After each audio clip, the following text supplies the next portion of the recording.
troubleshooting difficult problems in a distributed system is something which is being done by human programmers as of today. While you could explore metrics and alarms that have happened while the problem has happened, it's often not a direct pointer to the cause of the problem. In this episode, we are going to look at the paper which is named Fixed It For You Protocol Repair Using Lineage Graphs. In this paper, Leonard Oldenburg, Xian Zhu, and Kamala Ramos-Bermian and Peter Alvaro, all of them from the University of California, Santa Cruz, and the Technische University of Berlin, they explore ways in which the computer could assist you and automatically suggest to you where the area of the problem is, and even suggest to you even the actual fix to this distributed programming problem, an actual fix on the code. So let's move ahead with this paper. In this paper, the first acknowledge that distributed systems are a very difficult problem and near impossible to debug, and the existing tools that we utilize today in order to resolve such problems is simply not suited for distributed systems. The way they suggest to explore possible solutions by the machine, by the computer, to this debugging and troubleshooting is by exploiting the notion of what is called database provenance. Is another term from the past, like SQL versus NoSQL, that we can find very helpful, and we are rediscovering it, just as other distributed programming concepts, which we tend to rediscover over and over. So database provenance is the notion of databases that they log all the origins of the data, the life cycle of the data, so that you can trace exactly what is happening on the system and the data. The data is provenancing the life cycle of the logging of the events. So their claim is that the data provenance, or the database notion of provenance, would appear to be a better fit for answering this sort of cause and effect question which arise during debugging, especially in a distributed system. And they propose a simple query language to express common debugging questions as expressions over the provenance graphs, which we'll further explore. The problem with the debugging and troubleshooting distributed system is that we have long-running computations running on multiple independent machines. So it's not like a single process that you debug, and you have partial failures and unpredictable delays that cause very difficult issues and very serious and difficult issues to debug. And the conventional approaches for exploring and debugging such issues is a process-centric debugger. So the debuggers are focusing and assuming that you have a single process and you utilize it for distributed systems, which is of little help. Because the actual problems, they span space and time. They span multiple machines and the time. So it's very difficult to pinpoint the problem.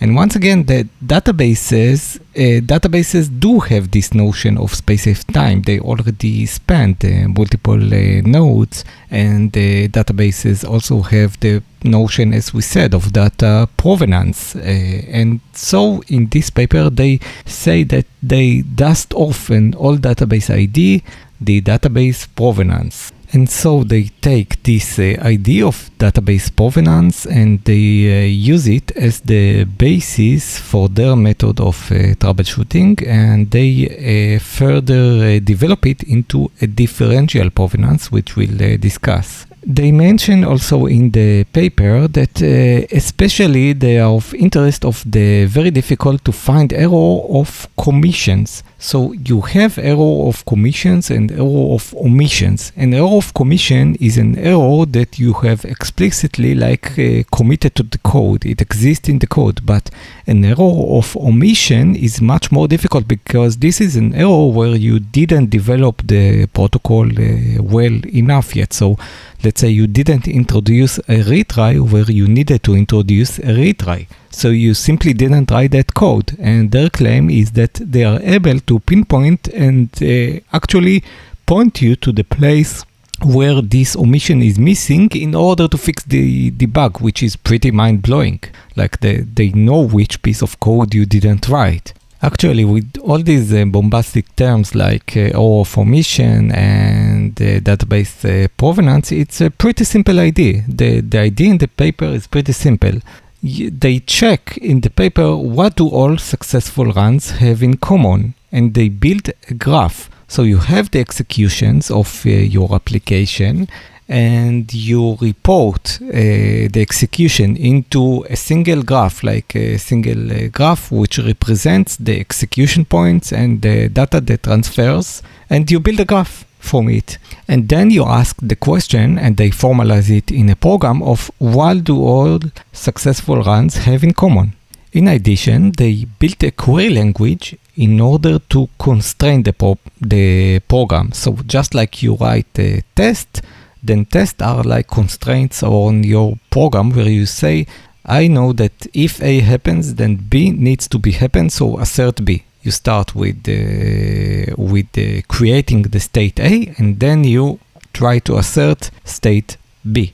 So the same thing with their query language. They say that if I write something, let's say on the master, then I need to get the acknowledgement, for example, in some specific system, only after it was acknowledged by all the slaves or some particular number of the slaves. So this is their constraint, the definition where they are able to detect the bugs. So in the paper, they actually introduce this query language named Nemo, where they introduce the constraint, and they take, for example, a buggy program, which is a primary backup replication, which we have just said that the ARC is returned to the client before the message was returned to the slaves in case we need it. And this is a violation of the correctness expectation, just like a violation of your tests. And now let's suppose that the programmer was able to find this bug during a test, and he was even able to reproduce it.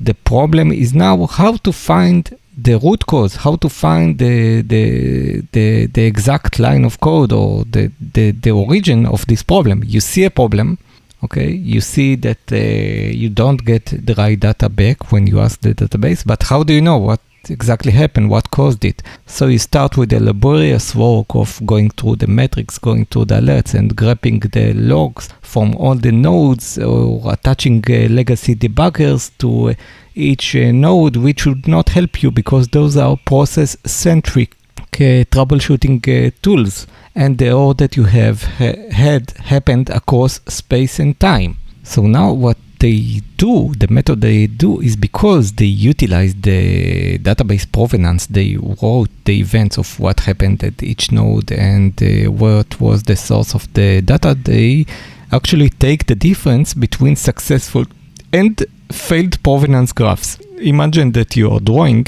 a successful run graph. This method received this data, and the data was moved to this node, and this node returned an acknowledgement. So you write a graph with all these life cycle that happened to your actual data, and then you compare it to the graph of the failure running of the software. And you compare and you take the difference between these two graphs. And with this difference on the graph, you'll be able to find the error of commission. So the case was simple. We started with database provenance. We logged all the events of where did the data came from, who returned and the ARC or not. And then we compared the successful run into a non-successful run in an automatic way. And then we took the difference between these two graphs, and we got back a correction. We got back that pointing us to the place. Of course, this does not work in 100% of the cases, but it has some working. Now, the question that they further ask, but this was an error of commission where we committed an error. Could we also find in the paper an error of omission, which means that we didn't commit the code. The code does not exist. The code to fix the problem does not exist. It's not some code that we committed. So they further assume that we have a system where messages could be lost, which is called the omission fault model, and processes can fail by crashing, but it does not exhibit the Byzantine behavior. The Byzantine is where nodes lie. So it's a pretty trusted system, but the system can crash. Some nodes can crash and some messages can get lost in the network. And now they ask, could we find the error of omissions with our system of graph comparison? For that purpose, what they said is that we need to remember that we don't only have the database provenance, we also have the set of rules that we have imposed on the system. So we said that if a write is acknowledged at client A, they must be durably stored at all live replicas. So the provenance is not enough, but they also need the actual queries over these graphs and the actual testing. So they actually need the limitations in order to detect the error, and this would also not be enough. So we start with database provenance, we impose a set of rules in order to find the omission problem, and then what they do is that they take not only a single success graph, but multiple success graphs. So now they have multiple success graph. Each one varies one from another, because not each successful run looks the same in the graph. So they take them and then they take the common part and then they do the difference of the faulty graph. And then together with the constraint, they manage to pinpoint what is actually missing, for the missing retry. And why do they find it? Because in the successful runs, in similar successful runs, there was some cases where the nodes were responding. So now they see that a node was not responding or something, because in multiple successful runs, the node was responding and now not. So now this was the failure, so they are able to deduce that we need here a retry in order to make sure that the node responds, because we have the set of constraints that tells us that we need to get an ACK from the node, but we not get an ACK from the node. So they are changing the program to ensure that the statements in the difference is always executed in a sufficient way to repair the bug. But how should the programmer do so? So if, for example, the bug involved an unhandled exception in the code that threw the exception, then it's likely to be close to the unexecuted statement in the difference that didn't handle the exception. So when they have more than one successful run which is available, then we can take this idea of extensions based on the differential provenance one further step. We can not rely only on one successful run, but on multiple successful runs and check what is common in between these multiple successful runs. And for example, in our case, the common part would be the retry or the exception handling. The next thing they did in the paper was to validate the debugging strategies using real-world bugs. So they have the project which is named TaxDC, which is a collection of distributed concurrency bugs, and it labels those bugs and categorizes those bugs. So it's some kind of a corpus of bugs for distributed applications. For example, a bug which existed in Hadoop, which is called MR2995 state transition bug. It is a local logic state transition bug, and Hadoop was prone to crash when it received an expiration instruction for a resource while it was still initializing, and there was no protocol level change that their scripting language, their query language Nemo, could generate to fix this actual root cause. So they have fallen back, Nemo actually, their query language, fallen back to differential provenance in this case, and it identified the first program statement that fired in a successful execution but failed to fire in the faulty execution the completion message indicating that the initialization has succeeded. The programmer would need to rewrite this line of code to either ignore the expiration message or delay its processing.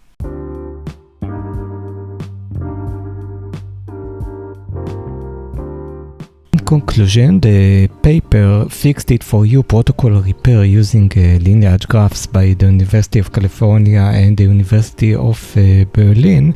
In this paper, they have explored how you could use database provenance and also a query language, which is like the spec of how the application should work. You create the graphs of the successful run and of the non-successful.